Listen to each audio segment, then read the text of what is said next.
Good morning, Unity Village Chapel. Welcome to this sacred sanctuary. Welcome to the divine appointment that is this morning. Let's breathe in this morning in prayer together. There is one power and one light, one love, one good, one God. It is omnipotent. It is omnipresent. It has no opposite. It is the power of love and life fueling this moment. So we lean into that love. We ask for a mighty renewal this morning, mind, body, and spirit. May we be awake, aware, refreshed, and renewed, greeting each moment fully and completely as it is the one moment that we have eternally. It is from this space and this place of consciousness that we bless each other, those in this house this morning, those in the spiritual house, our virtual sanctuary around the globe, those in our world, the children of our world, the leaders of our world. We acknowledge the vastness of this very cosmos in which we live and ask that we may be a benefit to all. And so it is. Amen. I'd like to invite up our young ones. Come on up. Come on up. In Unity, we believe in one power and one presence, God, the good omnipotence. We see God as love, wisdom, and divine mind. We honor all spiritual practices and the diversity of paths that lead to enlightenment and awakening.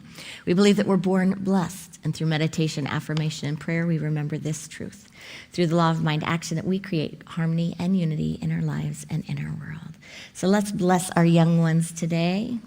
Together, you are born blessed. And then we say, we are born blessed. And together? Okay, go ahead.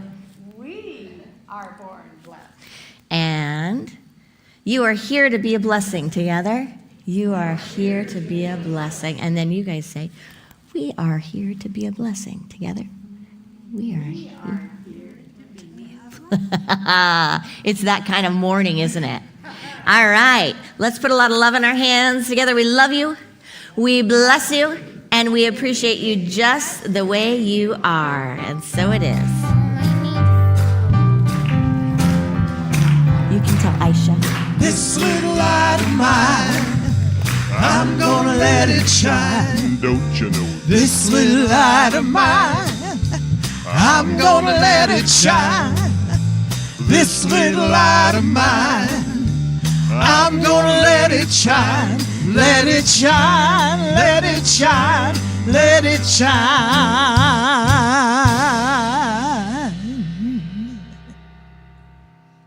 Dry bones? Sure.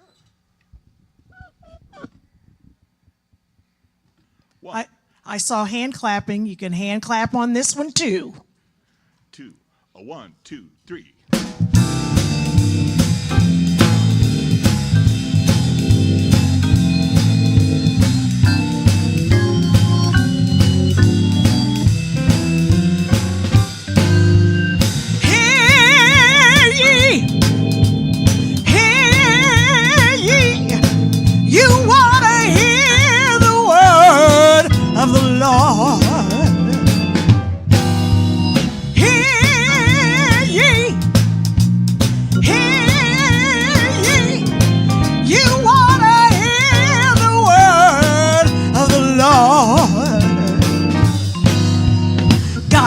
Equal to the valley of dry bones. He found himself down there all alone. He said, oh, Ezekiel, can these bones live? He said, Lord, I know not what answer to give.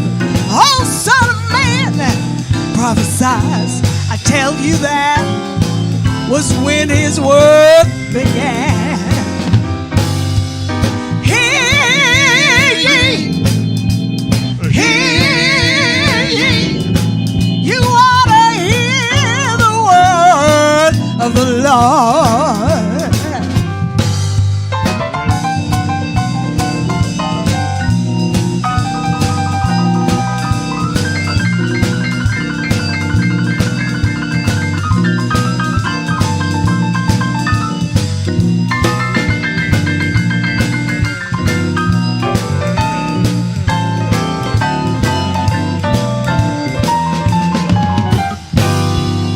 Toe bone connected to the foot bone. The foot bone connected to the ankle bone. The ankle bone connected to the leg bone. The leg bone connected to the knee bone. The knee bone connected to the thigh bone. The thigh bone connected to the hip bone. Hip bone connected to the backbone.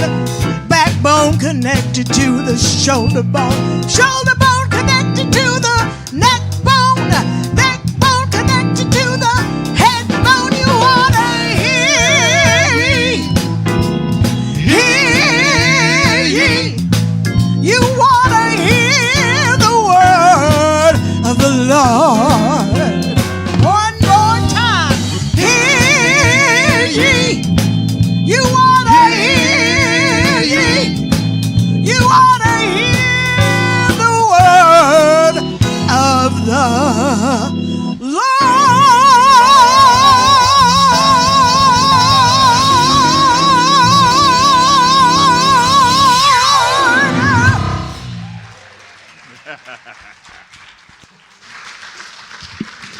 Oh, hear ye, hear ye. Thank you so much, band. That's Joe Cartwright, Todd Gillette, Steve Ragazzi, and Millie Nottingham this morning. Thank you so much. My name is Ann Fitzgerald, and I'm a congregant here, and I am honored and delighted to share some announcements with you. If you would take a moment to mute your phone and anything else that might make noise. You're invited to download the Unity Village Chapel app, or we call it the CHAP app, from your app store. Searching for Unity Village Chapel and download, open the app, tap the OOS tab at the bottom. There you can follow today's order of service, view announcements, and stay connected. You can also share your prayer requests on the prayer wall, where our ministers, prayer chaplains, and community hold sacred space with you. There is also a prayer box on the table in the foyer, and you can write down prayer requests, and they will be held in prayer for you. Let's experience this daily word wisdom as a reflection of our shared practice. For Sunday, June 14th, the word is appreciation.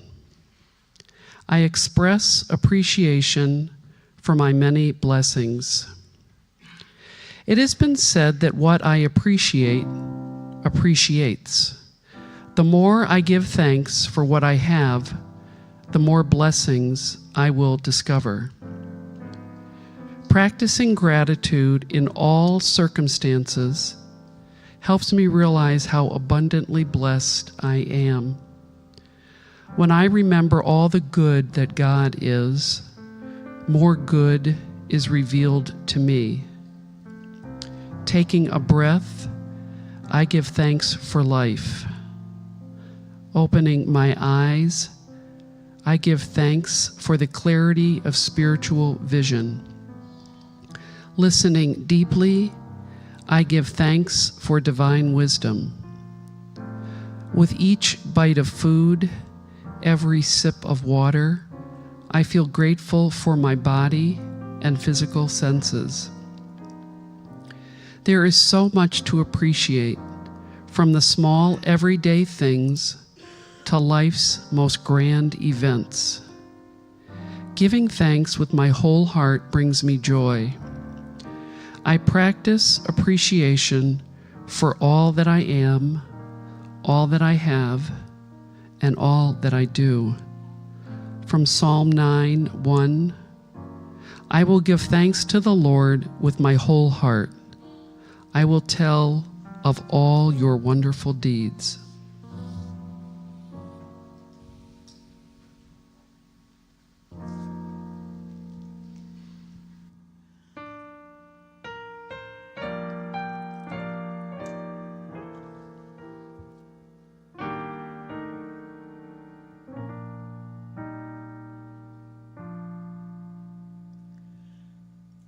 Amazing grace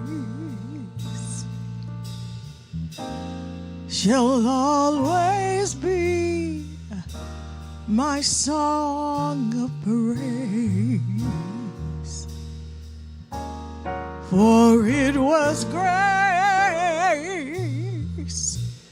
that bought my liberty.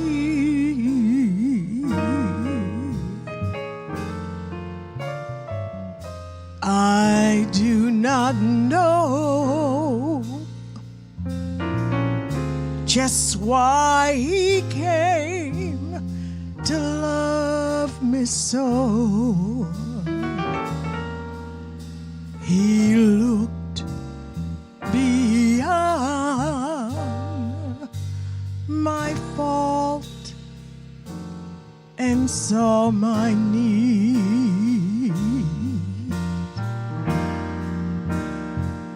I shall forever lift mine eyes to Calvary to see the place where Jesus died for me. How marvelous the grace that caught my falling soul. He looked beyond my fault and saw my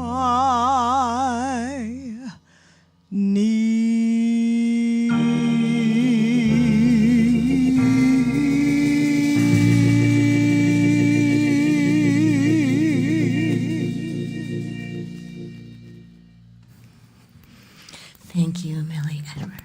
Millie, thank you. Let's take a breath together and enter a time of meditation. A time for the practice to connect mind, body, and soul. With our history, with the world, with that which is beyond all of these things. That which is beyond words, beyond thought, beyond division. So we simply arrive this morning for the practice, letting everything that shows up be present, because it is. Letting everything that arises inform us, because it can.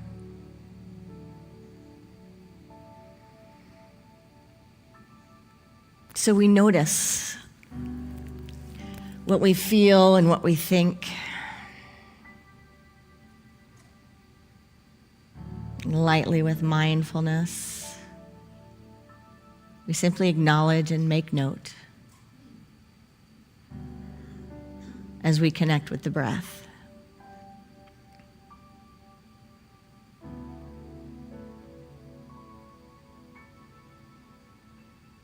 With the breath this morning, we connect with the practice.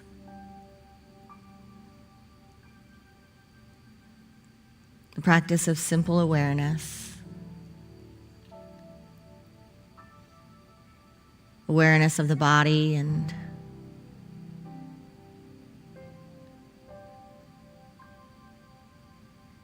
where we notice sensation.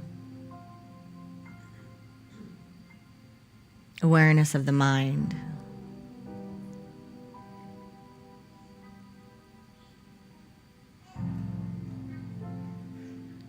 And then we bring our attention from the head to the heart, as if breathing through the heart itself. as if inhaling and exhaling the moment. Remembering there is no place to go. There is no thing to do.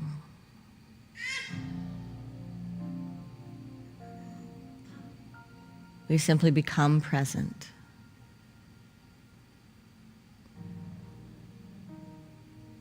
Enter awareness. Breathe.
There is no place to go to get more God. All Godness is right here, right now, available. Accessible, unlimited.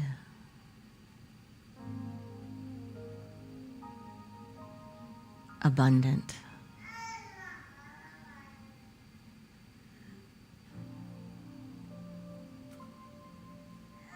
As we inhale and exhale, this very knowing fills the body temple from center to circumference, from head to toe, as we say yes to all of the love available to us, in us, through us, and as us.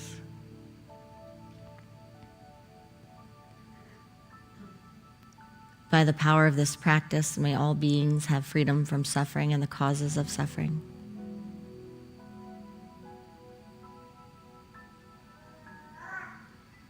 May all beings know God as love and themselves as emanations of this love.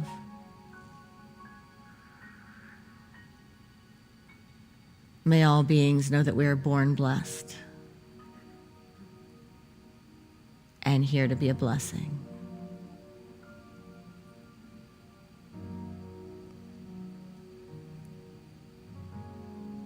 And so it is.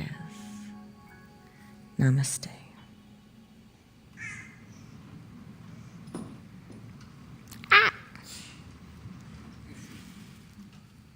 We have beautiful sounds of love in the house this morning. I wanted to, in meditation, have you all go, ah, ah. Thank you for the sound of light in this sanctuary this morning. Beautiful one. Thank you, thank you. So, we haven't quite figured out our setup. I think we can leave it right in front of this, actually, just forever. Hi, Millie. You sang a song today that made me think of the talk. Good. How are you? It's so good to have you in the house and your gorgeousness of your voice and your soul.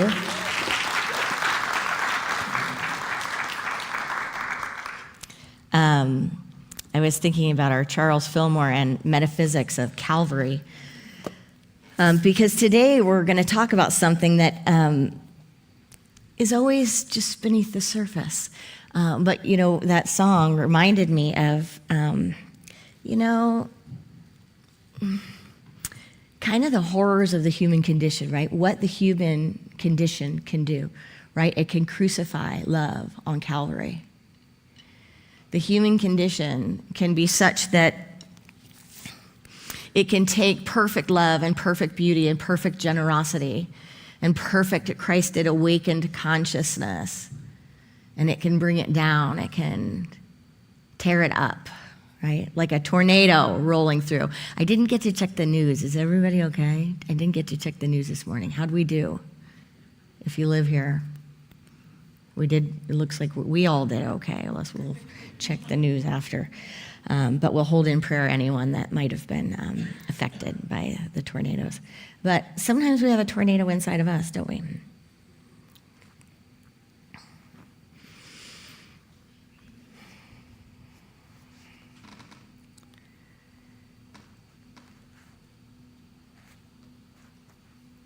Last week, we talked about living life and our actions, the impact of our actions, and how that's the part of us that lives on, how we can kind of be born into each other by our actions. And I shared about one of my great friends from high school who has a beautiful little baby daughter and a beautiful wife. He is in his 50s now. He thought he would, had kind of an intuition. He would make, not an intuition, a clarity, that he would make his transition in his 30s, and he did not. And so he has a beautiful child, a beautiful wife, and he is walking with ALS. And he is at some difficult stages walking with ALS. And so we talked about last week something that he said, find a reason to be happy, find blessings in your life, and know that there is a lot of good there in the middle of everything, right? To look for the good, to seize the good, and to pay forward the good, to give it out, to align our actions with love. And he has lived his whole life, as I have witnessed and been able to be blessed by, just shining light and shining goodness. He said this, in the video that we watched. He said, a healthy person has many problems they are dealing with, an unhealthy person has one. A healthy person has many problems. An unhealthy person has one. So let's think about that for a moment. Those times in life where everything that we thought was important drops away, right? Like, there's a lot of talk about aliens these days. My daughter came home talking about aliens. She's like, I just blew my mind because I wasn't thinking I was going to need to deal with that at this age. But she's like, this is what the kid at school said, and they're here, and this is where they are, and I was like, let's talk about that before we go to bed tonight. But there's a lot of talk about aliens, and I'm telling you, if aliens came, like, hopefully they're the really good kind that, like, swoop us all the way to the Netherlands of, like, you know, heavenly places with waterfalls, etc. But you know what would happen? A lot of the things that divide us would become completely unimportant in an instant, wouldn't they? Humanity would be the new conversation. Not what country, but the human being, right? Things that we thought were important would drip and drop away instantly, no? It would turn the world on its head, change our thinking. So why then, when we live our lives from day to day, from week to week, month to month, year to year, can't we just drop it? Why can't we just drop it? What's it? All the things that irk us, all the things that divide us, all the things that drive us crazy, all of the subconscious and unconscious patterns that splatter out as we grow all over each other, creating discord, creating harm, creating the consciousness of crucifixion and Calvary. Why can't we just drop it? Why is it so hard? Why do our actions not always line up with our intentions? Anyone find that? That our actions don't always line up with our intentions? If not, let me phrase it in another way. Anyone have their emotions or their reactions not line up with their intentions or their hopes or their wishes? Yeah. Who's been in a practice for a while? Mm-hmm. Who still has trouble regulating? Yeah. Like, I'm trying to teach this to a child while the child is watching me having challenges doing it.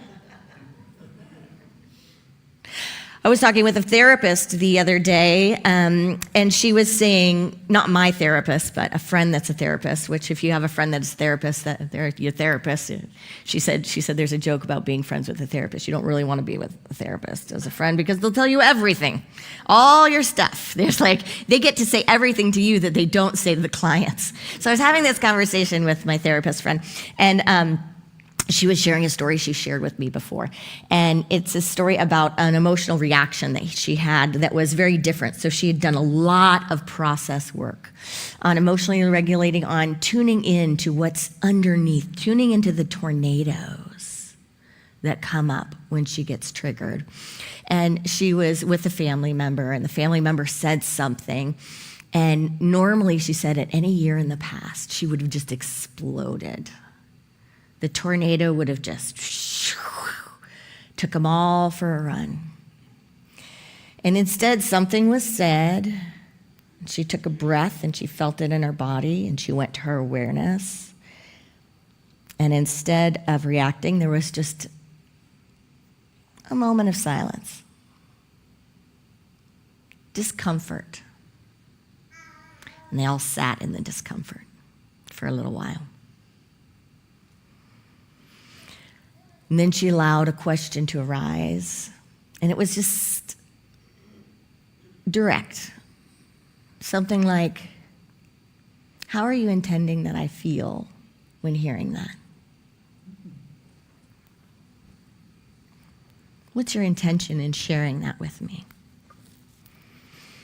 Now, one thing that I know from my own experience that probably happened is for the first time in a while with that kind of situation and that kind of reaction, there was an alignment within. Hard because we have to feel something, we have to feel it deeply, but there is an alignment and a lack of self-betrayal that happens when we make space for the feelings and when we give voice to what's really there rather than reacting. And something happens, it's like a little neurological win inside, like, wow. I didn't do what I always do. And a new neural pathway is formed. And the reaction was different this time. The mother, instead of continuing into the cycle, just sat back and said, I apologize. I'm sorry. And a new pathway was born. But we don't always go that way, do we? Last week we talked about the ideas in Buddhism around our lives and impermanence. And the fifth was, my actions are my true inheritance. My actions are my continuation. Do you see that in your being, in your family system, in your cycle of life? My actions are my continuation. Thich Nhat Hanh says the 5 remembrances in this way. I shared them a different way last time. This is how Thich Nhat Hanh words them. I am of the nature to grow old. There is no way to escape growing old. I am of the nature to have ill health. There is no way to escape ill health. I am of the nature to die. There is no way to escape death. And then the 5th, all that is dear to me and everyone I love are the nature to change. And then the 5th is, my actions are my true inheritance. My actions are my continuation. So in Unity, we practice for the first 4 that there is a life beyond this life, that there is a life beyond death, that there is something that we call life that has no opposite. And it is what we're experiencing when we're in the earth suit. It's also what we're experiencing when we're in the freedom form. But this fifth idea, this 5th remembrance, lines up with our Unity's 5th principle, that knowing these truths, knowing this practice is not enough. I must act on the truth I know. I must continue to shape and reshape myself and evolve and to grow. That our actions are our belongings, and we can't escape the consequences of our actions. That's what Thich Nhat Hanh teaches. My actions are my only true belongings. I cannot escape the consequences of my actions. So, likely we'll age, we'll get sick, we'll die. Everyone we love will change. How does that inform the now? How does that inform this life, this moment, these actions? It helps us be kind, it helps us forgive, it helps us love, it helps us develop our gifts, it helps us create beauty. Because those things are our continuation. But we get stuck, don't we?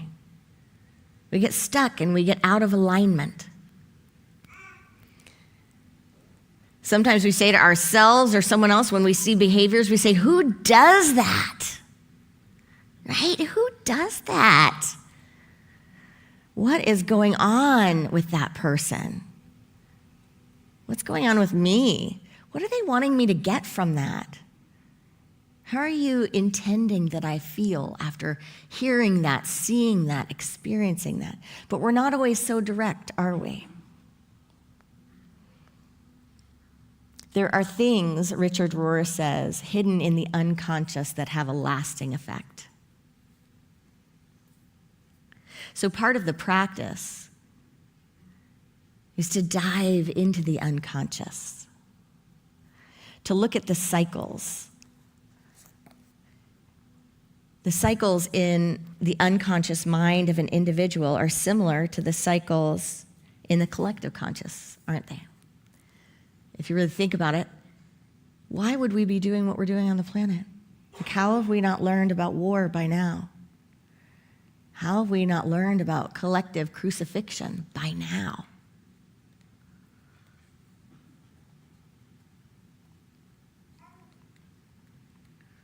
Because of unconscious patterns, because of subconscious patterns. We have a tendency in the human condition to think we're above it, we're beyond it. Maybe we're not even aware of what is inside of us.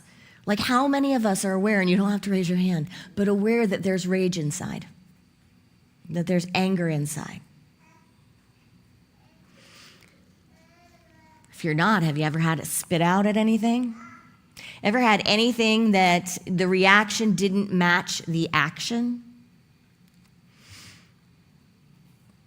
If you haven't had it spew out, maybe you've had some emotional regulation.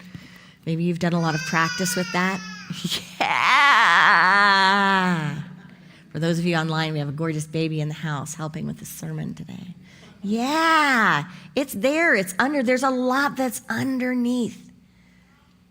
One of my weirdest experiences with menopause, and I'm sure they'll study this someday, I don't know, maybe not, was that I could see, I think it's the merge or the fusion of spirituality and menopause, but I could see and experience, as if there was no filter, all the thoughts in my mind and my subconscious.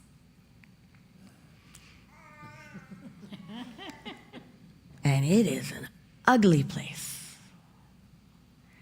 Like, it was horrific. It was terrifying. It was disappointing. It was discouraging. It was everything awful you could imagine. Like, the parts that we show to ourselves are the parts that we think we are, or the work that we think we've done. And then there, just like a millimeter below the surface,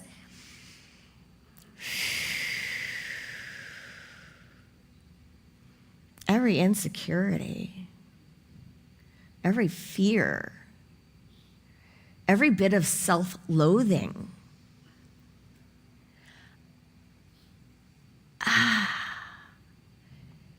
And not in a way that you could put it in a book and it'd look like, this is cool, let's heal this stuff. In the way that brings you up to Calvary and crucifies you. In the way that brings you to your knees, that strips you of your skin. So how do we heal that space? Because that space is always speaking. It's a vibration, it's a field, call it what you want to, but it's there. It's like an iceberg, right? So you may just see the surface, but it's under there. And that's the part of our lives that we teach in Unity when we talk about the law of mind action. And then people are like, well, how? Like, I'm not part of this creation in my life. Well, go through menopause and you'll realize you are. It's in there. It's in there somewhere. So how do we dive in to get it and love it and heal it? Richard Rohr, one of the most beautiful authors of our time, he is still on the planet, isn't he? Okay. He's lightly tethered to the planet right now. He's got his earth suit, but he knows he's not going to be in it for long, and he's okay with that. He says this is in the book by Richard Rohr called Just This, Prompts and Practices for Contemplation. He says, both Jesus and Paul use the subtle metaphor of leaven or yeast. Paul says that we should throw out the old yeast and make ourselves into a totally new batch of bread. 1 Corinthians 5:7. He seems to equate the old yeast with our predisposition towards negativity and contentiousness, which we must bring to consciousness or it will control us from a hidden place. Jesus uses yeast in both a positive way to describe a growth-inducing yeast which is hidden inside the dough in Matthew 13:33, and in a very negative way when he warns the disciples against the yeast of the Pharisees and of Herod, Mark 8:15. I would like to suggest these passages tell us that leaven is a metaphor for things hidden in the unconscious, which will have a lasting effect on us if we do not bring them to consciousness. Carl Jung seemed to think that 90% of our energy, good and bad, resides in the unconscious, over which we have little direct control or any real accountability. How terrifying is that?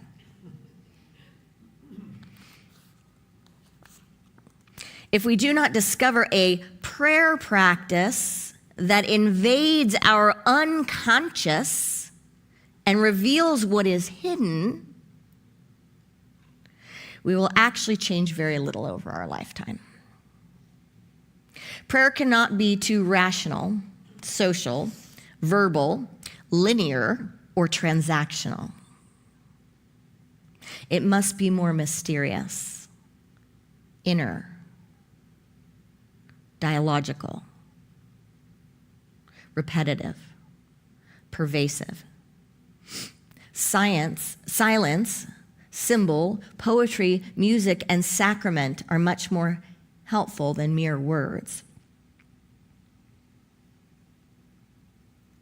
He says, when you pray, try to stay beneath your thoughts, neither fighting them nor thinking them, not fighting them, not thinking them. Everything that comes also goes, so don't take any of it too seriously. Hold yourself at a more profound level, perhaps in your chest, solar plexus, or deep breath, but stay in your body self somehow. Do not rise to the mind, because the mind is endlessly repetitive commentary. He says, just rest in what I call your animal contentment. You will feel exactly like nothing, like emptiness. Stay crouched there at a cellular level, without shame or fear, long enough for the deeper source to reveal itself. Universal love flows through you from that deeper source as a vital energy, much more than an idea.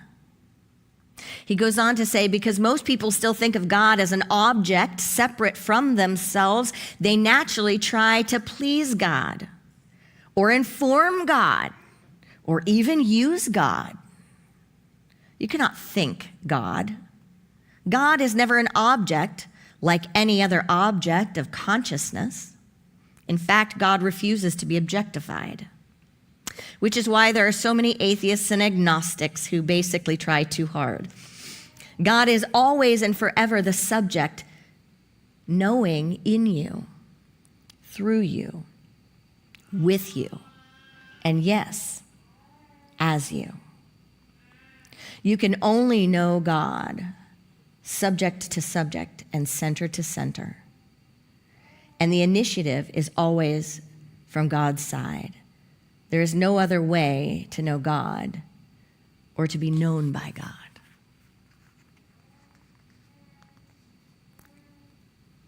So the practice. There are a couple ways to wake up. We can wake up and get it through life. We can wake up and get it through the practice. But what we tend to do in the human condition is to push away awareness. Look at what we do collectively when the gunk comes up. Like, there is gunk up. Do we go, come on, bring it on, bring it to the table. Let's look. Let's all look at it. Let it inform us. Let's become so aware of what is under the surface in our systems, in our consciousness, in our collective. Do we do that? Do we go, come, sit with me, have tea?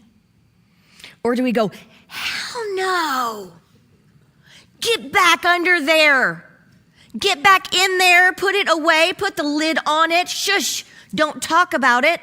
I don't want to hear about it. I don't want to see about it. We're done with that. I'm not going to acknowledge that even exists. It's so disgusting. I could rip out my hair hearing some of those words, right? That's what we do, don't we? Is that going to make the iceberg go away? Is it going to heal it? No.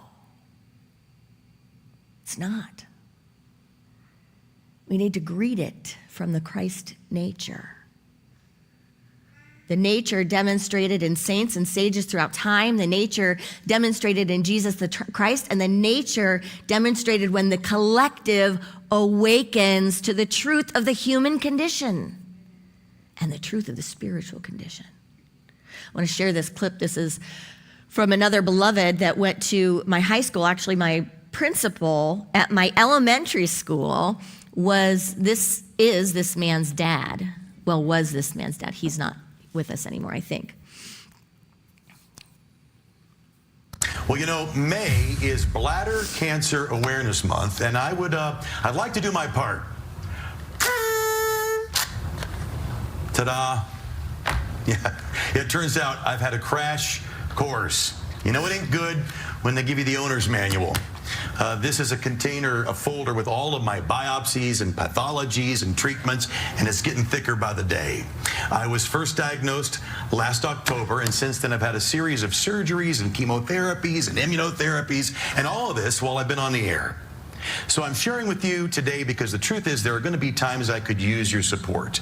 And more often, I hope times I can offer it. I want to use this diagnosis to help other people, and I can't do that if I keep it a secret. Now, the good news is they caught my cancer very early. The bad news is, just like me, it's pushy and it's stubborn. Even my cancer's Italian. So what can you do? It's one day at a time. But I do know that there are blessings that come even with something like cancer. Number one is instant gratitude for every day, every gift that I get to experience, and all the amazing people in my life, Luis, Kimberly, Clem, Spence, my family. The realization that it's all small stuff and you're better off just to forgive everybody for everything. Just whatever it is, let it go. It's not worth it. And finally, I've learned that only love really matters in the end. Everything eventually fades away. Even I will fade away one day, but the love will remain. So if you're hearing me right now, the good news is it's not too late to find gratitude and forgiveness and love and to find each other. And my advice is don't wait until a cancer diagnosis to do those things. You can do it right now. And speaking of diagnosis, I'm going to talk all about this on my YouTube page in the months ahead, so look me up there. And then tomorrow on the show, we're going to bring my doctor onto the program to talk a little more about bladder cancer, the symptoms, the prevention, the treatments, and whether or not I can maybe get a better looking binder. Like maybe a trapper keeper, something a little, I don't know, bedazzle it. We'll figure it out. Coming right back, stick around.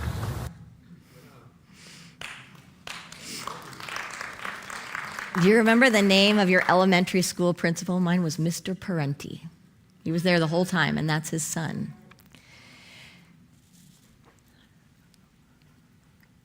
Life is precious and impermanent. We suffer when we hold on, when we don't just drop it. The spiritual path is about awareness and conscious action. What we carry carries us. So let us be mindful. Let us be awake. Let us not wait. Let us heal. Let us love. Let us forgive. Namaste.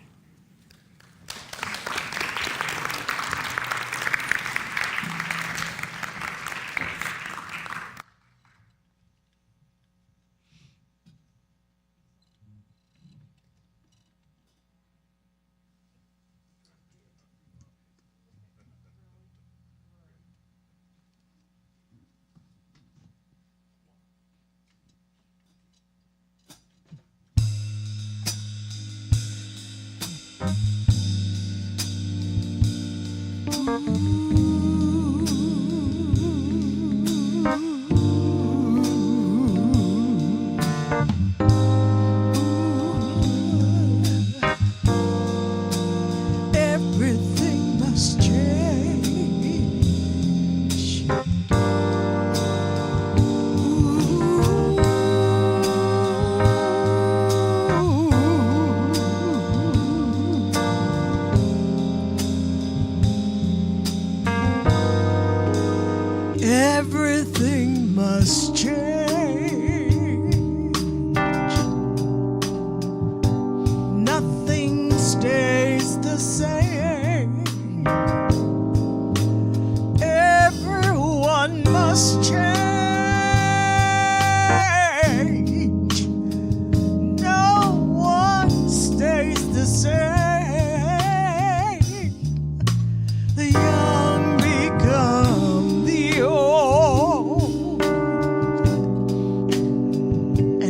mysteries to unfold. 'Cause that's the way of time. Nothing and no one goes unchanged. There are not many things in life you can be sure of, except rain comes from the clouds, sun lights up the sky, and hummingbirds do fly.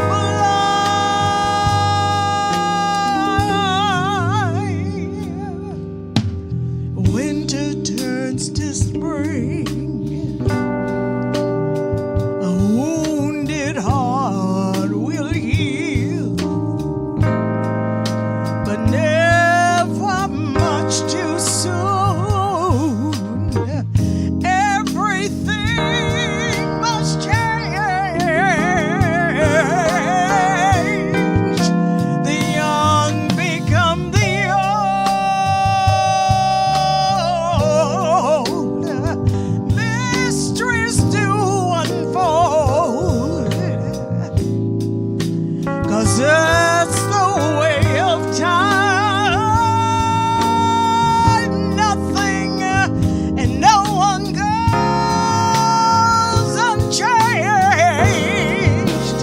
There are not many things in life you can be sure of, except rain comes from the clouds, sun lights up the sky, and hummingbirds do fly.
There are not many things in life you can be sure of, except rain comes from the clouds, sun lights up the sky, and hummingbirds do fly.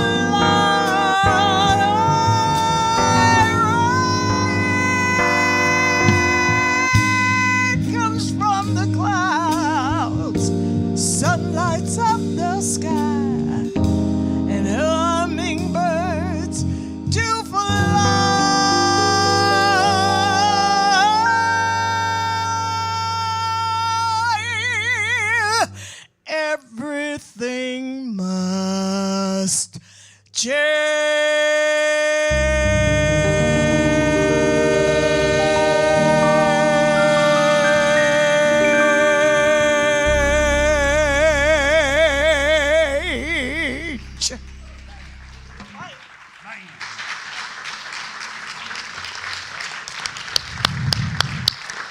Thank you to our UVC band, Joe Cartwright, Todd Gillette, Steve Ragazzi, and Millie Nottingham for today's beautiful music.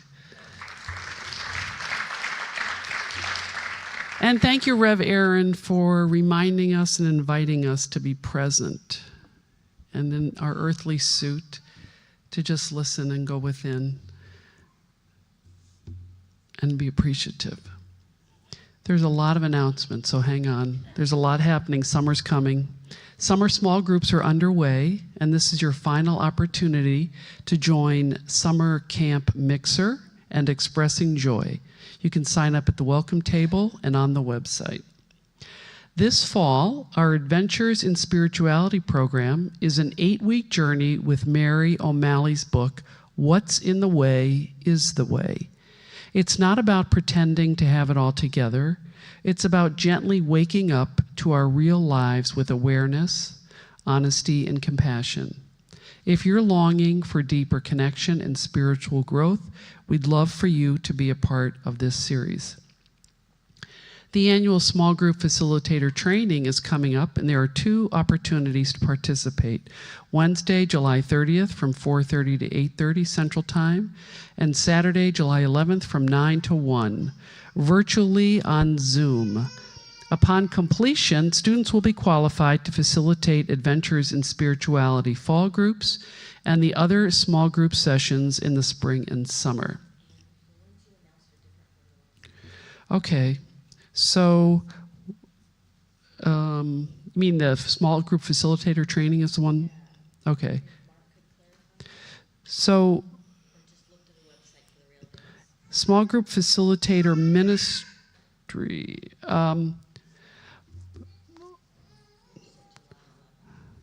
Mark, this is AIS and small group ministry facilitator training, July, maybe that's. Check the website.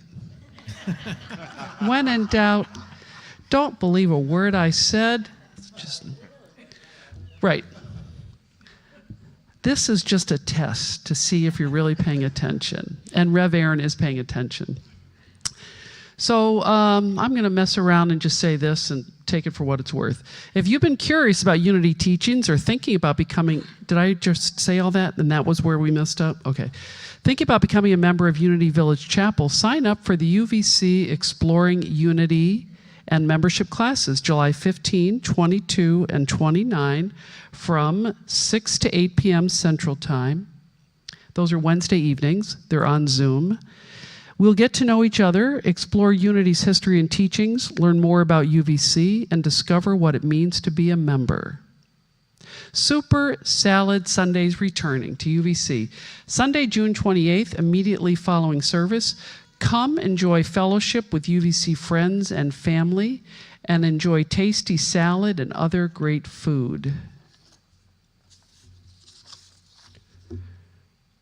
Full details and registration for all events mentioned are available on our website, the UVC app, and in the weekly e-newsletter. It takes a village to create this service, and we're grateful for all who make it happen. Deep Dive begins right after service, virtually on Zoom, hosted by our Zoom team. And you can find the Zoom link on the Virtual Sanctuary tab at the unityvillagechapel.org. And in person with Mary Kay Ziegler. I don't think Courtney's here. Is that correct? Mary Kay is going to run the show.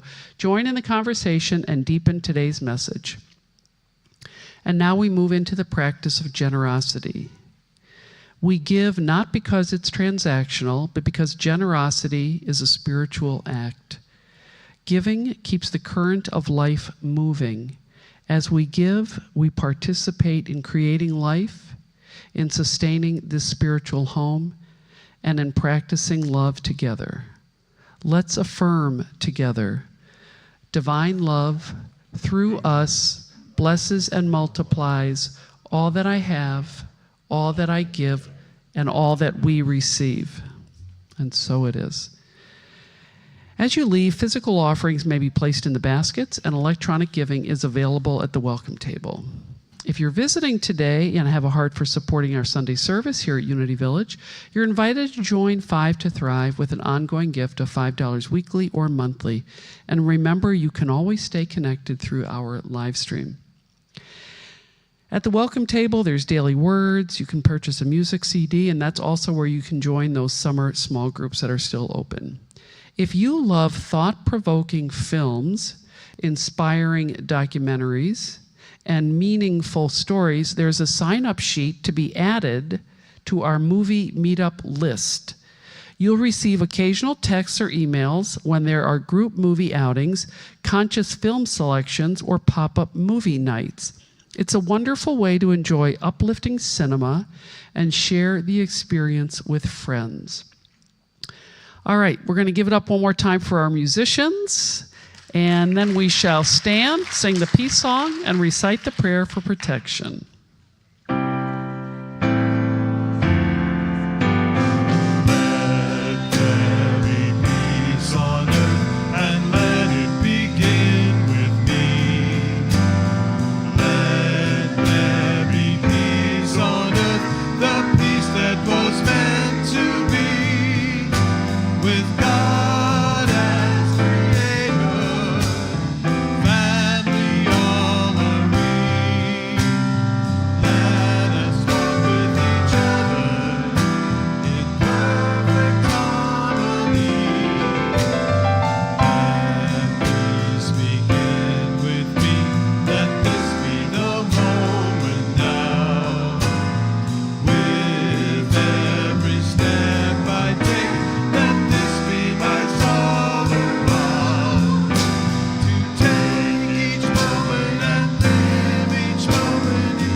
The light of God surrounds us, the love of God enfolds us, the power of God protects us, and the presence of God watches over us. Wherever we are, God is, and all is well.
Hey, Andrew.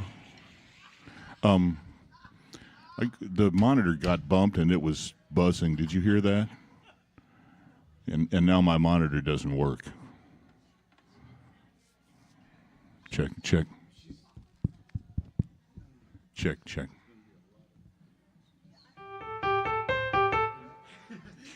Yeah, okay. We're good. Thank you.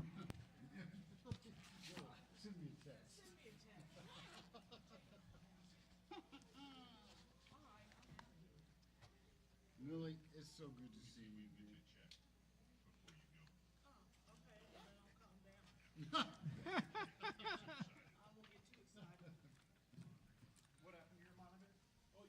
It was my fault. I kicked it and then it was buzzing.